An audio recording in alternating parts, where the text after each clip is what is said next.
He found her on the cold flagstones of the observatory, a fallen star in a universe of shadows.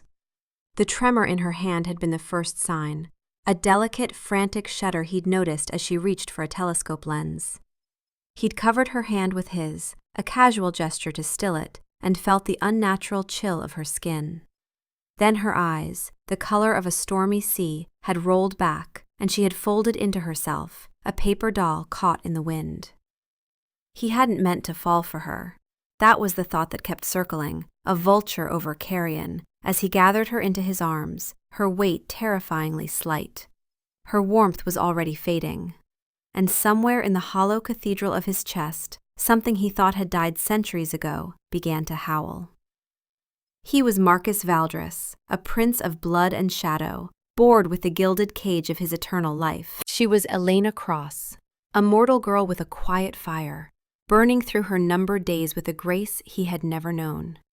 Their beginning was a lie, a cruel bet forged in arrogance and wine, a game to break the monotony of his existence. But her laughter became a language he wanted to learn, her silence a sanctuary he didn't deserve. He fell first, he fell hardest, and he fell without a net. This is the story of a love built on a foundation of deceit, a reckoning with a truth more painful than any lie, and the desperate bargain made between a borrowed life and a forever cage. The memory of that night tasted like ash in his mouth. It had been 6 months ago, in the cloying opulence of the Crimson Lounge, a place his elder brothers, Theron and Cassius, favored for their particular brand of casual cruelty. The air hung thick with the scent of aged blood and entitlement. Marcus had been nursing a crystal glass of the stuff, the metallic tang doing nothing to soothe the familiar irritation coiling in his gut. His brothers were holding court, their laughter sharp and predatory as they recounted some recent conquest. Marcus was, as always, on the periphery, the youngest, the spare, the one whose immortality felt less like a gift and more like a particularly long and tedious sentence. "Look at him," Cassius had sneered, his voice a low drawl that always set Marcus's teeth on edge. "The brooding poet, still trying to find meaning in the bottom of a glass, little brother?" "Leave him be," Theron said, though there was no kindness in it. "He's contemplating the tragic beauty of it all. It's what the spares do." Their friends, Cale and Bastion, had chuckled along, a loyal chorus to his brother's derision. It was a familiar performance. Marcus was the family's disappointment, too soft, too distracted, lacking the ruthless ambition that defined the Valdres line. He didn't crave power over the sprawling vampire territories. He craved something he couldn't name, a color he'd never seen. "He needs a project," Cale suggested, leaning forward, his eyes gleaming with the kind of malicious inspiration that thrived in the Crimson Lounge. "A distraction." He gestured vaguely toward the window, which overlooked the moonlit grounds of the Valerius Academy, the joint institution where humans and vampires maintained a fragile, centuries-old truce of coexistence and study. Plenty of little mortal pets over there, fragile things, so full of fleeting, frantic life. Perhaps one of them could teach our Marcus how to feel something again. The bet was born from that sneer. It was simple, vulgar, and aimed directly at the heart of Marcus's pride. The human girl, Elena Cross. She was a new student in the experimental medicine program, a quiet, studious creature who kept to herself. She was known for spending her evenings in the Academy's grand observatory, a place most vampires avoided, finding the vast, cold emptiness of space unsettling. She was, in their estimation, the perfect target. Unremarkable, isolated, and utterly oblivious to the games the predators in her midst liked to play. "Make her fall for you," Bastion had proposed, swirling his drink. "Properly, not just some fleeting infatuation. Make her believe you are her whole world. And prove it. Bring us a lock of her hair, given freely as a token of her devotion. By the spring equinox," Cassius added, sealing the timeline. 5 months. Marcus should have refused. He should have shattered his glass on the floor and walked away. He should have told them that their boredom had curdled into something ugly and pathetic, but their condescending smirks, The casual way they dismissed him ignited a cold fire in his veins. He was tired of being the afterthought, the shadow to their blinding arrogance. So he'd met Cassius's gaze, a chilling replica of their father's, and nodded once. Fine. The word had felt like a shard of glass in his throat. He'd left the lounge that night with their laughter echoing behind him, the terms of the bet a brand on his conscience. He had a target, a timeline, and a purpose he already despised.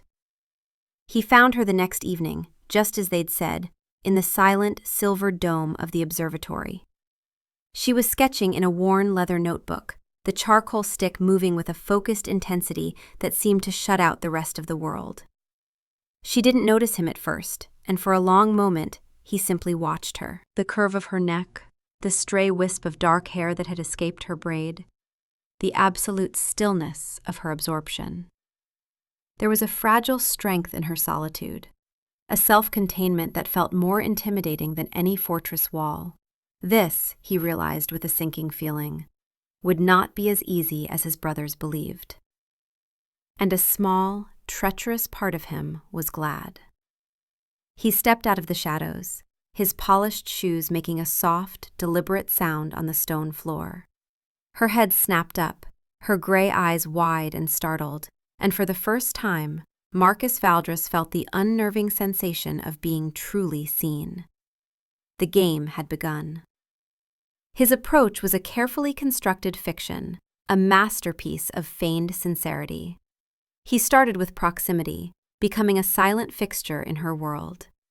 He would find a seat across the library, not looking at her, but making his presence a known quantity. He'd appear in the gardens as she took her morning walks, offering a polite, distant nod. He was building a foundation of familiarity before he ever laid the first stone of his deception. He wanted her to grow accustomed to the sight of him, to let her guard down not through charm, but through sheer, unremarkable persistence. Elena was not like the other human women at the academy. They were often drawn to the danger and allure of his kind, their eyes wide with a mixture of fear and fascination. They sought attention, played games of their own. Elena sought only solitude. She moved through the world as if wrapped in a layer of glass, observant but untouchable. She carried an air of quiet melancholy that he initially mistook for shyness. When he finally spoke to her, a full week into his silent campaign, it was by the reflecting pool in the central courtyard. He'd accidentally dropped a book near her bench, a ridiculously cliché maneuver that made him cringe internally. "Apologies," he said, his voice smoother than he felt. He retrieved the book, a collection of ancient astronomical charts. "I was distracted." She looked from the book to his face, her expression unreadable. She didn't offer the flustered, eager reply he expected. Instead, she simply said, "The cartography is inaccurate in that edition. They miscalculate the parallax of stars in the Cygnus constellation." He was taken aback. He'd chosen the book precisely for its obscurity, a prop to signal a shared interest. He hadn't actually read it. "You're familiar with it?" he managed, recovering quickly. "I prefer looking at the stars to reading about them," she replied, her gaze drifting upward to the twilight sky. "They're more honest." That was their first conversation. It was brief, academic, and utterly devoid of the flirtatious undertones he had intended to cultivate. She was a puzzle, and despite his cynical mission, he found himself intrigued. The game shifted. It was no longer about simply winning the bet. It was about cracking her code. He began to engage her on her own terms. He asked her about her studies, about the intricate mechanics of stellar cartography. He listened, truly listened, as she spoke about nebulae and pulsars, her voice losing its guarded edge and taking on a quiet passion that transformed her face, making it luminous in the half-light of the library stacks. He discovered the small details of her life. She took her tea with honey but no milk. She had a faint scar above her left eyebrow that she absently touched when she was deep in thought. She hated the color yellow. She loved the scent of old books and rain on stone. These were useless pieces of information for the purposes of the bet, yet his mind catalogued and stored them like treasures. He started leaving things for her, a rare bloom from the Academy's nocturnal greenhouse on her desk, a new stick of high-quality charcoal by her sketchbook, a cup of tea, prepared exactly as she liked it, waiting for her in the observatory. He told himself it was strategy, a way to insinuate himself into her life through thoughtful gestures. He refused to acknowledge the genuine pleasure he found in anticipating her needs, in imagining the small secret smile she might have when she found his offerings. One evening, nearly 6 weeks into his campaign, he found her shivering in the observatory. The ancient dome was poorly heated, and a damp chill had settled in the air. He had shrugged off his own expensive woolen coat and draped it over her shoulders without a word. She had looked up at him, her eyes wide with surprise, and for the first time, the glass wall around her seemed to fracture. "Thank you," she whispered, pulling the coat tighter around herself. The fabric swallowed her small frame, and the scent of him, sandalwood and night air, enveloped her. He had merely nodded, taking a seat a respectable distance away, pretending to be absorbed in a chart of his own. But he hadn't seen the stars on the page. He had only been aware of her, wrapped in his coat, her warmth seeping into the wool, a silent, intimate connection that felt more real than any lie he had ever told. Later that night, as he walked back to his own sterile, empty quarters, he found himself thinking not of his brother's approval or the satisfaction of winning the bet, but of the way the moonlight had caught in her hair. He was beginning to realize, with a dawning sense of horror, that the trap he was so carefully setting for her was also closing around him. The hunter was becoming entangled in his own snare. The weeks bled into 2 months, then 3, and the bet became a ghost, a shameful secret that haunted the edges of his consciousness. The carefully constructed fiction of his affection had somehow, impossibly, become his reality. The feigned interest was now a genuine hunger to know everything about her. Her past, which she spoke of only in vague, fleeting terms, a quiet childhood, a love for science inherited from her father, and her future, which she never mentioned at all. He found himself rearranging his entire existence around the quiet rhythm of hers. His days, once a long stretch of bored indolence, were now structured by the moments he might see her, in the sun-drenched library in the afternoon, walking the frost-covered grounds at dawn, or in the silent communion of the observatory at night.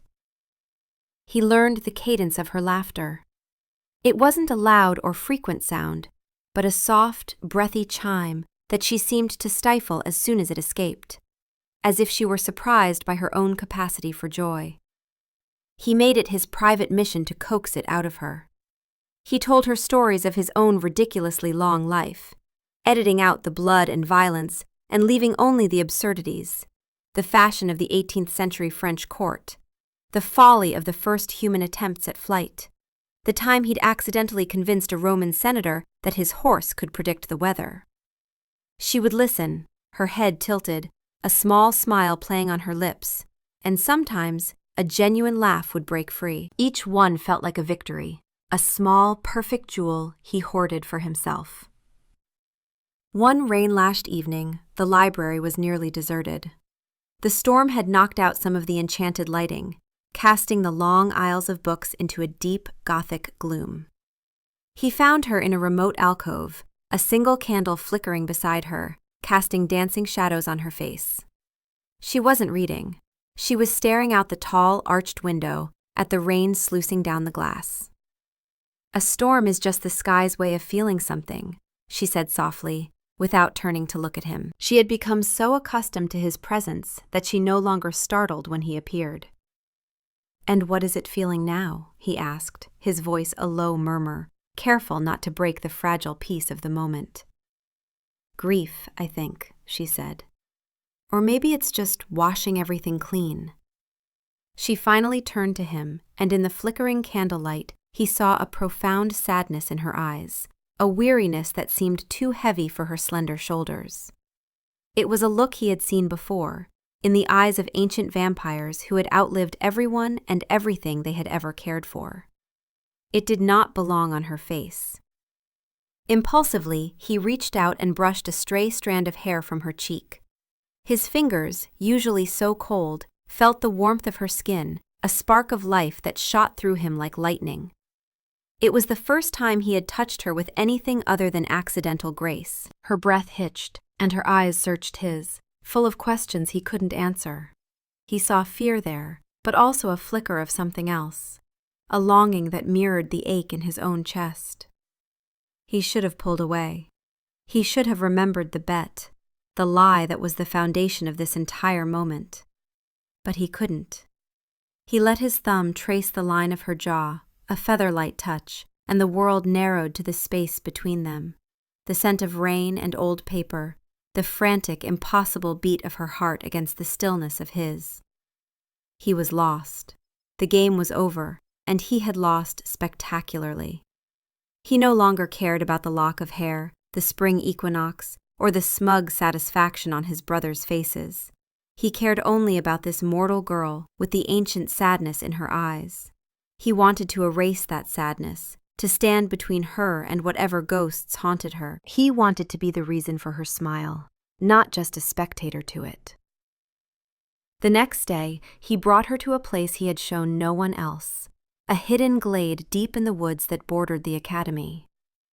It was a place where moonlight pooled on the ground like liquid silver, and the flowers, a rare species called moon petal, bloomed only in total darkness, their white petals glowing with a soft, internal luminescence. "It's beautiful," she breathed, her voice filled with a genuine, childlike wonder that made his chest ache. She knelt, tracing the edge of a glowing petal with one finger. "How is this possible?" "Some things don't need an explanation," he said, watching her. "They just are."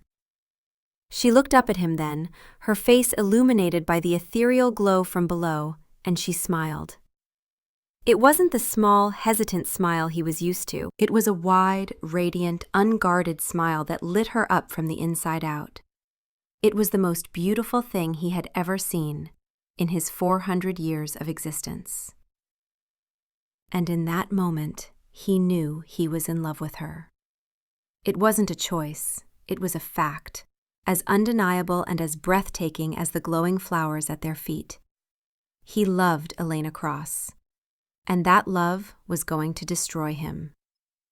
He was building a paradise on poisoned ground, and he knew, with a certainty that chilled him to the bone, that when she discovered the truth of his deception, she would never forgive him.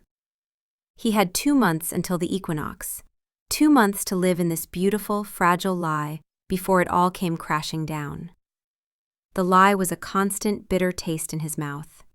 Every shared smile, every quiet conversation, every moment of burgeoning intimacy was tainted by the knowledge of its corrupt foundation. He began to avoid his brothers, their knowing smirks and casual inquiries about his project feeling like physical blows. Cassius had cornered him in the hallway one afternoon. "How's the little mortal doing? Getting attached yet? Or should I say, is she getting attached?" The mockery in his voice was unmistakable. Marcus had simply walked away without answering, his jaw clenched so tight he thought his teeth might shatter. Bastian had sent him mocking notes, reminders of the deadline, suggestions for romantic gestures. Each one went into the fire unread after the first. He found himself flinching from Kale and Bastian, their camaraderie now feeling like a conspiracy he was a part of, against the only person who had made him feel anything real in centuries. The spring equinox loomed not as a deadline for a bet, but as a day of judgment. He had no intention of collecting his prize. He had decided to let the day pass, to endure the humiliation and mockery from his brothers. It was a small price to pay for the fragile, stolen happiness he'd found with Elena. He would bear their scorn as his penance. His love for her had become the central organizing principle of his world. He had stopped seeing her as a human, a mortal, a fragile creature. He saw her only as Elena. He saw the fierce intelligence in her eyes, the stubborn set of her jaw when she was wrestling with a difficult concept, the deep, surprising well of kindness she showed to everyone, from the academy groundskeepers to the timid sprites who tended the library's enchanted fires. He was learning her, not as a target, but as a person. And the more he learned, the more he despised the man he had been in the Crimson Lounge that night.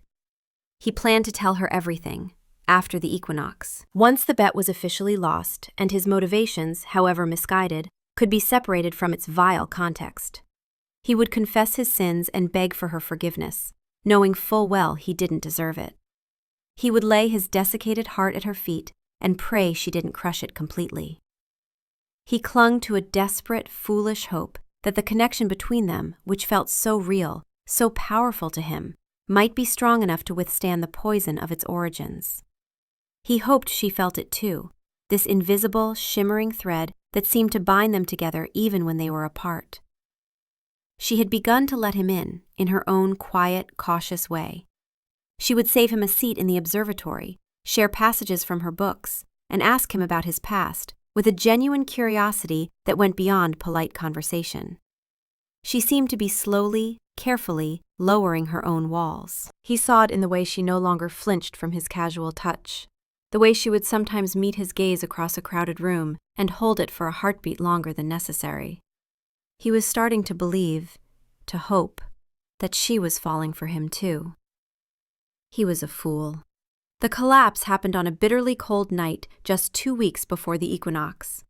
They were in the observatory, charting the path of a newly discovered comet. The air was crystalline, and the stars seemed close enough to touch. Elena was more animated than he'd ever seen her, her cheeks flushed with excitement in the cold. She was explaining the comet's trajectory, her hands moving with fluid grace as she pointed out constellations. "It's an Oort cloud comet," she was saying, her voice alive with passion. "Its orbit is thousands of years long. We're seeing something that no one has seen since before the first pyramids were built, and no one will see it again for just as long." She turned to him, her eyes shining. "Doesn't that make you feel wonderfully small?" He smiled. "With you, I feel anything but small." The words were true, spoken from the very core of his being. A blush crept up her neck, and she turned back to the telescope, suddenly shy. That's when he saw it. The tremor in her hand as she reached for the focusing knob. It wasn't a shiver from the cold. It was a violent, uncontrollable shudder that he'd seen growing worse over the past 2 weeks, though she'd tried to hide it. "Elena?" he asked, his voice sharp with a sudden nameless fear. He reached for her hand, and it was like touching ice. Her face had gone ashen, her lips tinged with blue. Her eyes, wide and terrified, found his. "Marcus," she whispered, her voice a thread of sound. And then she fell. He caught her before she hit the ground, her body limp and terrifyingly light in his arms. He roared her name, the sound swallowed by the vast, indifferent silence of the dome. He pressed his fingers to her neck, searching for the frantic, fluttering pulse of her life. It was there, but it was weak, thready, a dying bird trapped in a cage of ribs. Panic, an emotion he hadn't truly felt in centuries, seized him in its icy grip. He gathered her up, his coat falling forgotten to the floor, and ran. He moved with the preternatural speed of his kind, a blur of shadow and desperation, the cold night air tearing at his face. The academy, with its placid courtyards and ancient halls, seemed to mock his terror. He burst through the doors of the medical wing, his voice a raw command for help, the sight of the dying human girl in the arms of the Vampire King's youngest son sending a wave of shock through the sterile, brightly lit halls. They laid her on a bed, and a swarm of medics descended, pushing him away. He was left standing alone in the corridor, the chilling cold of her skin still imprinted on his hands, the echo of her whispered name a wound in his soul. The hours that followed were a unique form of torture. He was barred from her room, left to pace the white, sterile hallway like a caged animal. The human doctors and nurses spoke to him in hushed, evasive tones, their professional calm a thin veneer over their fear of him. They knew who he was. They saw a predator, not a man terrified of losing the center of his universe. They spoke of stabilizing her, of running tests, of pre-existing conditions. The words were meaningless static. All he knew was that Elena was on the other side of that door, and he was powerless to help her. His mind was a maelstrom of self-recrimination. He replayed their last moments in the observatory over and over. Had he missed something? Had there been other signs? The occasional paleness he'd mistaken for fatigue, the way she sometimes pressed a hand to her temple as if warding off a headache, the slight tremor he had first noticed weeks ago and dismissed as nervousness, then watched grow more pronounced in recent days. He had been so consumed by his own deception, his own burgeoning love, that he had been blind. He had been noticing the details of her, the scent of her hair, the sound of her laugh, but he had missed the truth of her. He had failed to see that she was fragile, that she was in pain, that she was dying. Frustration curdled into rage.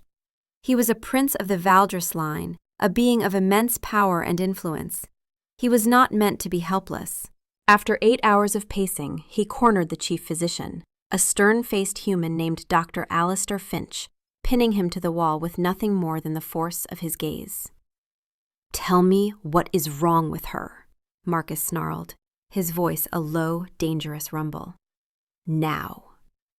Finch, to his credit, barely flinched. "Prince Valdres, I am bound by patient confidentiality." "And I am bound by nothing," Marcus retorted, his control fraying. "That girl in there is under my protection. Her health is my concern." He released the doctor and straightened, pulling on every ounce of royal authority he possessed. "I am invoking royal medical provision under the Valerius Accord. In cases where a vampire of the royal line has declared formal protection over a human ward, medical information may be shared to ensure adequate supernatural safeguards are in place. You will give me her medical file. This is not a request, Dr. Finch. It is a lawful invocation of treaty rights." The threat was legitimate, backed by centuries-old law. He saw the flicker of calculation in the doctor's eyes, the weighing of protocol against legal obligation, and the very real danger of a cornered vampire. After a long, tense moment, Finch gave a curt nod. "Very well. But what you find in there, it is not a simple matter." The doctor led him to a records room, the air thick with the scent of antiseptic and paper. He retrieved a thin folder and handed it to Marcus, his expression a mixture of pity and professional detachment. Marcus snatched it from his hand and opened it. His eyes scanned the medical terminology, the charts, the clinical, dispassionate language that described the slow, systematic destruction of the woman he loved. The diagnosis was at the top of the first page, stark and brutal in its finality. Cerebral amyloid angiopathy, type gamma. Genetic. Incurable. Degenerative. He devoured the pages, his immortal mind processing the information with horrific speed. It was a rare blood disease, one that progressively weakened the walls of the blood vessels in the brain. The prognosis was laid out in a cold, unforgiving timeline. Progressive cognitive decline, recurrent microhemorrhages, increasing frequency of seizures and loss of consciousness. And then the final, damning sentence. Typical life expectancy post-diagnosis? 6 months. The date of the diagnosis was stamped on the page. It was from 4 months ago, 2 months before he'd even made the bet, from when she had first arrived at the academy seeking access to their experimental medical research program and vampire healer consultations, hoping against hope for a supernatural cure. 6 months to live. She had known. The entire time he had been pursuing her, playing his foolish, arrogant game, she had known she was dying. Every shared glance, every smile, every quiet conversation was suddenly cast in a new, horrific light. He thought back to her words, her actions, the melancholy he'd mistaken for shyness, her reluctance to speak of the future, her comment about the storm washing everything clean, the way she'd said the stars were more honest than books. It hadn't been poetry, it had been a confession. She had come to the academy hoping for a miracle, and when none came, she had decided to live what remained of her life as fully as she could. A wave of nausea, a purely human reaction he hadn't experienced in centuries, washed over him. He stumbled back, leaning against a shelf of files to keep from falling. The truth hit him with the force of a physical blow, knocking the air from his lungs. she wasn't falling for him. She had never been falling for him. She was a dying girl, living out her last few months. She knew her time was short, and she had decided to allow herself one beautiful, fleeting experience before the end. He hadn't seduced her. He hadn't won her heart. He had simply been a convenient distraction, a fantasy, a story she was telling herself as she waited for the final page to turn. He was her last beautiful thing. The realization was a shard of ice in his heart, infinitely more painful than the sting of a lost bet. The bet was a joke. This was a tragedy. And his love, the one pure, real thing he thought he possessed, was just a part of her goodbye. The hours after the discovery were a blur of cold, silent fury. The pain was so immense, so all-consuming, that it transcended grief and settled into a kind of diamond-hard resolve. He felt nothing and everything at once. The love he felt for her hadn't vanished. It had been twisted, reforged in the fires of this new, terrible knowledge. It was no longer a tender, hopeful thing. It was a fierce, possessive, desperate force. He didn't care why she had let him into her life. He didn't care if her feelings were a lie, a palliative measure against the terror of her own mortality. It didn't matter. He loved her, and he would not let her die. There was only one way, a solution so extreme, so forbidden, that it was spoken of only in whispers even among the oldest vampire houses. The blood bond. Not the lesser bond a vampire could form with a human servant, but the true bond, the sanguis aeterna, an exchange of heart's blood between a human and a pure-blood vampire. It would rewrite her very biology, purging the disease from her cells and granting her a form of immortality, binding her life force to his for as long as he existed. It was a merging of souls, a permanent, irrevocable chain. It was also a tremendous sacrifice for the vampire. The initial sharing of power would leave him weakened for decades, vulnerable, and it would tie him forever to a single being. For a prince of the Valdres line, whose lifespan was measured in millennia, forever was a very long time. He left the medical wing without a word to anyone, a phantom moving through the sleeping academy. He went straight to the heart of his family's power, the Onyx Spire, where his father, King Valdric, held his court. He bypassed the guards, the courtiers, the entire suffocating apparatus of his father's rule, and strode directly into the throne room. King Valdric was an intimidating figure, carved from ancient stone and shadow. He sat upon a throne of polished obsidian, his presence so immense it seemed to drink the light from the air. He looked up as Marcus entered, his eyes the color of frozen blood, showing no surprise. The king saw everything. "Marcus," his father's voice was like the shifting of tectonic plates. "To what do I owe this unscheduled and highly dramatic intrusion?" "I need your permission," Marcus said, his voice raw but steady. He did not bow. He did not show deference. This was not a son petitioning a king. This was one desperate being confronting another. "I wish to perform the sanguis aeterna." A flicker of something, interest, amusement, passed through the king's ancient eyes. With whom? Another power play from the Montclair family? A political alliance with the Ashfords? "With a human," Marcus said, the words hanging in the vast, silent chamber. For a long moment the king said nothing. The silence stretched, heavy and absolute. Then a low, rumbling sound emerged from his father's chest. It was laughter. A dry, mirthless, chilling sound. "A human," Valdric repeated, as if tasting an exotic and distasteful word. "You would shackle yourself for eternity, weaken our bloodline, for a mortal pet? Have you finally taken leave of your senses, my son? Your sentimentality was always a weakness, but this is a farce." "Her name is Elena Cross," Marcus said, his fists clenching at his sides. "And she is dying." He explained everything, the words spilling out of him in a torrent, the disease, the prognosis, the bond being the only cure. He laid the facts before his father, a clinical, desperate appeal. He did not speak of love. His father would see love as a disease far worse than any mortal affliction. He spoke of necessity, of a unique case, of the one and only solution.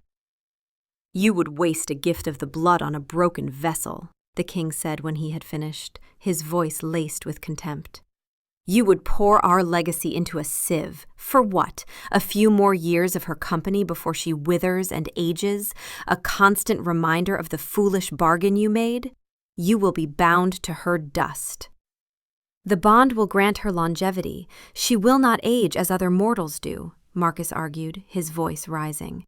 "She will be preserved.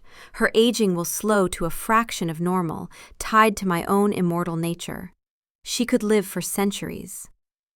"Preserved," his father scoffed, "like a flower pressed in a book. She will not be one of us. She will be a half-thing, a reminder of your folly. Your brothers already mock you for your softness. This will make you a laughingstock for the next 500 years. You will be the prince who chained himself to a dying human out of pity." Pity. The word struck Marcus like a physical blow. Was that what this was? Was his desperation born not of love, but of a pathetic, sentimental pity for the dying girl? The thought was poison, but he forced it down. "I do not care what they call me," Marcus said, his voice dropping to a low, intense whisper. He took a step closer to the throne, meeting his father's icy gaze without flinching. "I am not asking for your blessing. I am not asking for your understanding.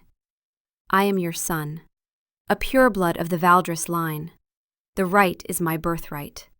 I am informing you of my intent." He saw the shift in his father's expression. The contempt was still there, but it was now joined by a flicker of grudging respect. Marcus was not pleading, he was declaring. He was, for the first time in his life, acting like a true son of the Valdris line, unyielding, defiant, and utterly certain of his course, no matter the cost. The king leaned back in his throne, steepling his long, elegant fingers. "The cost will be greater than you imagine, my boy. You will feel the frailty of her mortality in your own veins, every ache, every pain. You will be weakened, perhaps for a century. Your enemies will see it. Your brothers will capitalize on it. You are making yourself a target." "Let them come," Marcus said, his voice devoid of fear. "The only thing I fear is a world without her in it." King Valdric stared at him for what felt like an eternity. The ancient, powerful mind behind those frozen eyes was weighing calculations Marcus could not even fathom. Finally, he gave a slow, deliberate nod. "Do as you will," he said, his voice flat, dismissing him. "But when you are kneeling in the ashes of your own sentimentality, do not come crying to me. You have chosen your cage. Now go and lie in it." Marcus turned and walked from the throne room without another word, his father's cold permission feeling less like a victory and more like a final, damning judgment. He had what he needed. Now he had to face the hardest part, convincing Elena to accept a gift that would look, to her, exactly like a cage. He found her awake. She was propped up against a mountain of white pillows, looking small and fragile in the oversized hospital bed. The room was sterile and silent, the only sound the soft, rhythmic beep of a monitor beside her. The ethereal glow of the enchanted lights cast her face in a pale, ghostly luminescence. She looked like a figure from a tragic opera, beautiful and already fading. She turned her head as he entered, and her eyes, those stormy gray seas, were filled with a profound, soul-deep exhaustion. "Marcus," she whispered, her voice a dry rasp.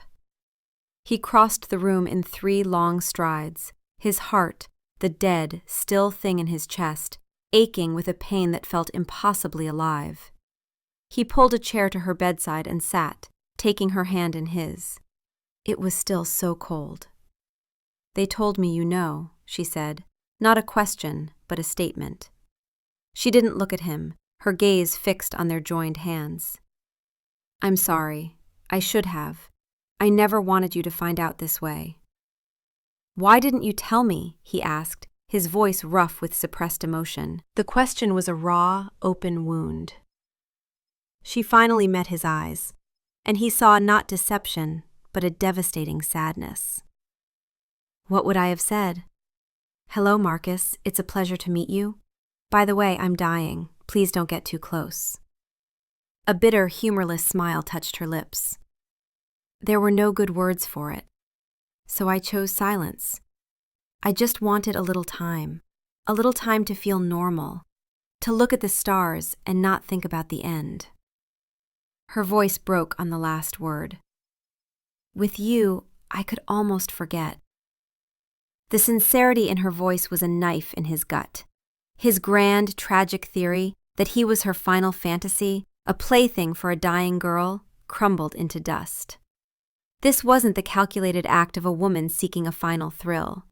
This was the quiet desperation of someone who wanted to live, just for a little while, without the shadow of death hanging over her. He had been so wrong. His pain had made him selfish, blind to the truth of hers. Elena, he began, his voice thick, it doesn't have to be the end. He explained it to her then, the bond, the sanguis aeterna. He spoke of the magic, the ancient rite, the way it could scour the disease from her blood and tie her life to his. He laid out the promise of a future, of time, of a life saved from the brink. He watched her face as he spoke, searching for the flicker of hope, the dawning of relief. He saw none of it. As he finished, her expression hardened, the soft vulnerability replaced by a stark, resolute horror. She pulled her hand from his. The gesture was more violent than a slap. No, she said, her voice quiet but absolute. He stared at her, uncomprehending. No? Elena, did you hear me? This is a cure, the only cure. It will save you. Save me? She echoed, and now her voice was trembling, not with weakness, but with a burgeoning anger. And what will it do to you? You're talking about binding yourself. To me. Forever. She shook her head, a sharp, frantic motion. No, absolutely not. That doesn't matter, he insisted, leaning forward, trying to recapture her hand. My life is long. What is forever to me? Everything, she shot back, her eyes flashing with a fire he hadn't seen before. Forever is everything, Marcus. I have been living with a death sentence for months. I know the value of time better than anyone, and I will not let you sacrifice your eternity for me. It is not a sacrifice. It is a choice. My choice. It's a choice born of pity, she cried, and the word, the same one his father had used, struck him silent. You found out I was dying, and your guilt, your noble, princely guilt, is compelling you to do this insane thing. You don't love me, Marcus. You feel sorry for me. And I will not be your charity case. I will not be your gilded cage. The injustice of her words was so profound it stole his breath. Pity? Was that what she saw in his desperate, frantic love? Was he so incapable of expressing the truth of his heart that she could mistake it for something so cheap, so insulting? You think this is pity? He asked, his voice dangerously soft. What else could it be? She whispered, tears welling in her eyes, turning them to liquid silver. We've known each other for 4 months. You're a prince. I'm a broken thing, a project, a sad story. I won't let you chain your magnificent, endless life to my sad story. I would rather die. Do you understand me? I would rather die than be your burden. Her words were meant to protect him, he knew that. It was a final, selfless, heartbreaking act of love. She was trying to save him from himself, from a choice she believed he would regret for the rest of eternity. She was pushing him away to set him free, and it was destroying him. He had to make her understand. He had to tear down this wall of noble sacrifice she was building between them. He had to show her the truth, no matter how ugly it was. He stood up, the chair scraping harshly against the floor. He looked down at her, this fierce, proud, dying woman who thought she was protecting him, and he knew there was only one way left. He had to confess everything. He knelt. The gesture was so foreign to him, so contrary to every instinct of pride and station bred into him over 4 centuries, that it felt like a dislocation of his very soul. He knelt on the cold, sterile floor beside her hospital bed, bringing himself lower than her, an act of supplication, of surrender. He took her hand again, and this time she didn't pull away. Her fingers were limp, unresponsive in his. "This is not pity, Elena," he began, his voice a raw, broken thing. He kept his eyes on their joined hands, unable to meet her gaze. The shame was a physical weight, pressing down on him. "It's penance." She said nothing, but he felt her tense, a question in her stillness. "Our beginning, it was not a coincidence," he forced the words out, each one tasting like poison. "Me finding you in the observatory, the book I dropped, our conversations, none of it was chance. It was all a lie." He told her everything. He told her about the Crimson Lounge, about his brother's mockery, about Kale and Bastion. He told her about the bet. He spared no detail, painting himself as the arrogant, bored, pathetic creature he had been. He told her about the lock of hair, the spring equinox deadline. He confessed the entire, sordid, disgusting truth, laying the full weight of his deception before her. He felt her hand twitch in his, a small, involuntary flinch, but she did not pull away. When he was finished, a heavy, suffocating silence filled the room, broken only by the steady, rhythmic beep of the heart monitor. "I was a fool," he whispered, finally daring to look up at her. Her face was a pale, unreadable mask, her eyes searching his, looking for something, he didn't know what. Tears were streaming silently down her cheeks, but she made no sound. "I was a cruel, petty child playing a game. But then I met you. And you weren't a game. You were real. You were the first real thing that has happened to me in a century." He squeezed her hand, his desperation pouring into the touch. "The bet was forgotten the moment you first laughed. Everything I did, everything I said after that first week, it was all real. My feelings for you are real. I fell in love with you, Elena. I fell in love with your quiet strength, your brilliant mind, the way you look at the stars as if you see the face of God. I fell in love with you, not the dying girl, not the sad story, with you." He lowered his head, pressing his forehead to their joined hands. "When I found your file, my first thought wasn't pity. It was rage. Rage that the universe would be so cruel as to take you from me. Rage that I had wasted so much time on a lie when I could have been spending it loving you honestly. This bond, it's not a cage for you, Elena. It's my redemption. It's the only way I can prove to you that what I feel is real. It's the only way I can make up for the lie I started with." He looked up at her again, his own eyes burning with unshed tears. "You said you wouldn't be my cage. You have it backwards. From the moment I met you, I have been yours. You are the only trap I have ever wanted. Please, don't save me. Let me save you." Her breath hitched, a choked, ragged sob. The carefully constructed walls of her resolve, her selfless determination to protect him, crumbled. The truth of his confession, as ugly as it was, had paradoxically proven the truth of his love. He hadn't offered the bond out of simple pity for a dying girl. He had offered it out of a desperate, all-consuming love for the woman he had betrayed and now could not live without. Her tears were no longer silent. They flowed freely, a release of months of fear, of loneliness, of the terrible burden of her secret. "Marcus," she wept, her voice breaking his name into 1,000 pieces. She lifted her free hand, her fingers trembling, and laid it against his cheek. Her touch was a benediction, an absolution. In her eyes he saw not judgment or disgust, but a dawning, fragile hope. It was the hope he had clung to, the hope he thought he'd lost. "Yes," she whispered, the word so soft he almost didn't hear it. "Okay, yes." The word was a key turning in the lock of his despair. It was the beginning of everything.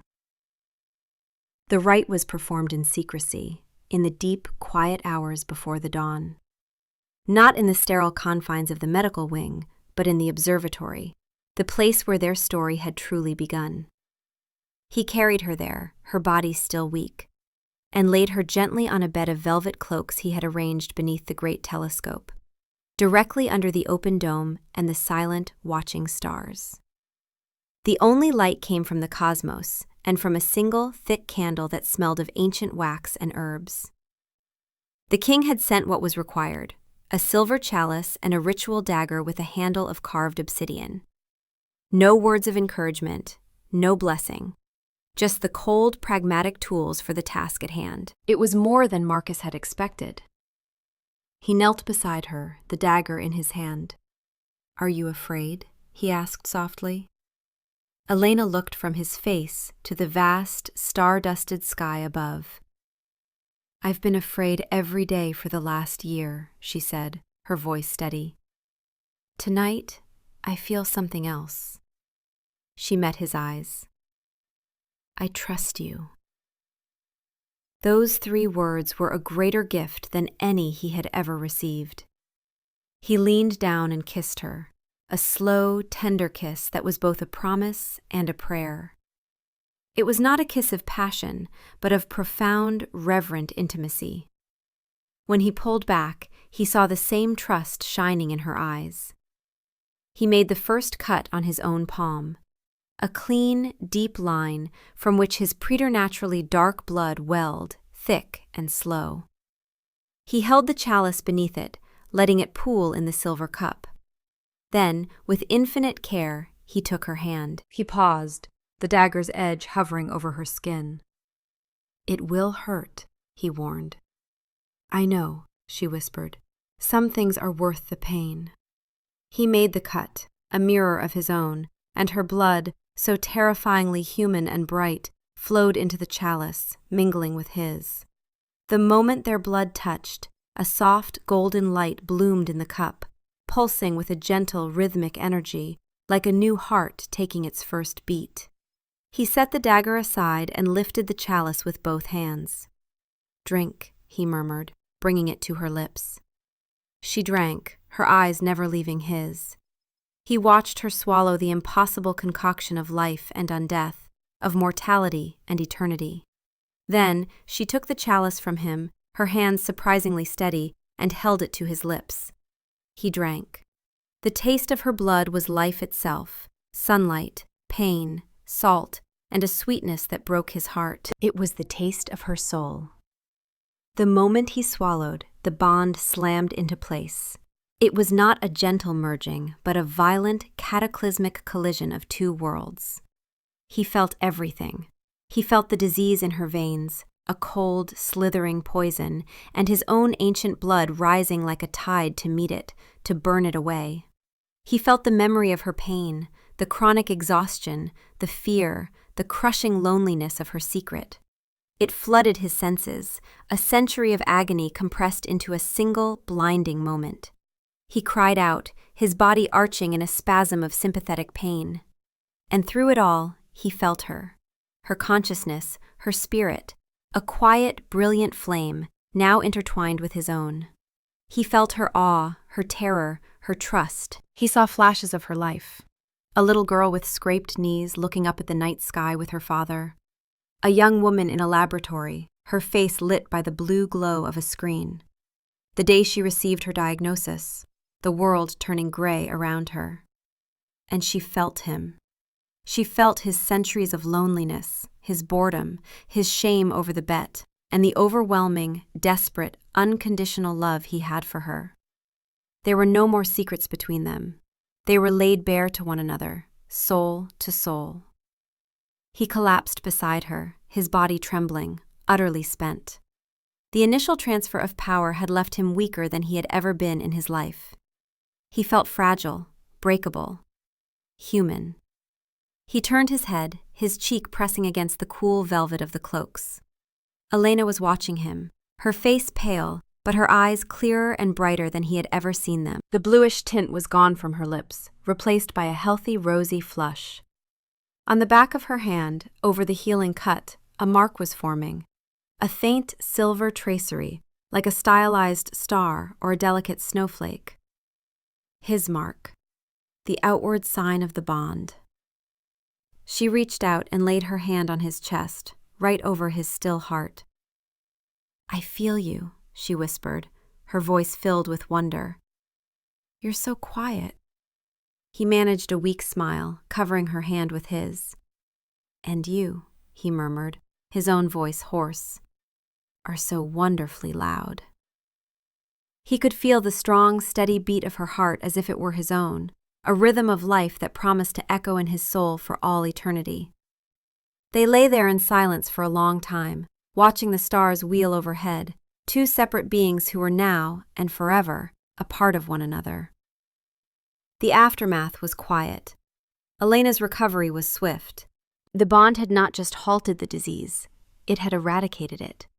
Her body slowly but surely knitting itself back together under the influence of his immortal blood. He, on the other hand, remained weakened. A profound weariness settled deep in his bones, a constant reminder of the price he had paid. Simple tasks required effort. Walking long distances left him breathless. He had to relearn the vulnerability of a physical form that could be hurt. But it was a price he would pay 1,000 times over. Every morning he woke and saw the healthy color in her cheeks. Every time he heard the new, easy strength in her voice, he knew he had made the right choice. He fulfilled the final term of the bet himself. 3 days after the bonding, when he had recovered just enough strength to walk to the Crimson Lounge without collapsing, he went. His brothers and their friends were gathered, as always. He strode to the center of the room and, without a word, slammed a small velvet pouch onto the table. "What's this, little brother?" Cassius drawled. "Come to finally concede?" Marcus met his gaze, his own eyes cold and hard despite his physical weakness. "My winnings." Bastian opened the pouch and emptied its contents. A lock of dark, silky hair coiled on the polished wood. But it wasn't Elena's. It was his own. "The bet was to make her fall for me," Marcus said, his voice quiet but carrying through the suddenly silent room. "To make her believe I was her whole world. Well, I failed. Instead, I am the one who has fallen. She has become my whole world. And this bond," he held up his hand, where a faint, star-shaped scar now marked his palm, a mirror of hers, "is a token of my devotion to her, given freely. So I believe I have won." He turned and walked away, leaving them in stunned silence. The effort of the confrontation left him shaking, but he didn't let it show until he was out of sight. He never returned to the Crimson Lounge. He never made another bet. The boy who had accepted that challenge out of pride and boredom was gone, burned away in the crucible of his love for a dying human girl. His new life was quieter, simpler. He and Elena spent their time in the observatory, in the library, in the hidden glade of moon petals. The academy buzzed with rumors about them, about her miraculous recovery, about the faint silver mark on her hand and the new, subdued demeanor of the youngest Valdres prince. They paid it no mind. Their world had shrunk to the space between them, and it was a universe vast enough for both of them. One evening, months later, they were in the observatory, just as they had been on that terrible night. Elena was at the telescope, her movements sure and steady, her health fully restored. He stood behind her, his arms wrapped around her waist, his chin resting on her shoulder. His strength was slowly returning, though he would never be what he was before. He felt the strong, steady beat of her heart against his chest, an eternal rhythm. "Look," she whispered, pointing to a faint smudge of light in the eyepiece. It's the comet. It's on its way out now, leaving us for a few thousand years. He watched the distant traveler, a lonely wanderer in the cold, dark void. Doesn't that make you feel wonderfully small? He murmured, echoing her words from that night. She turned in his arms, her gray eyes, now clear and bright and full of life, meeting his. She smiled, that wide, radiant smile that still had the power to stop his heart. No, she said softly.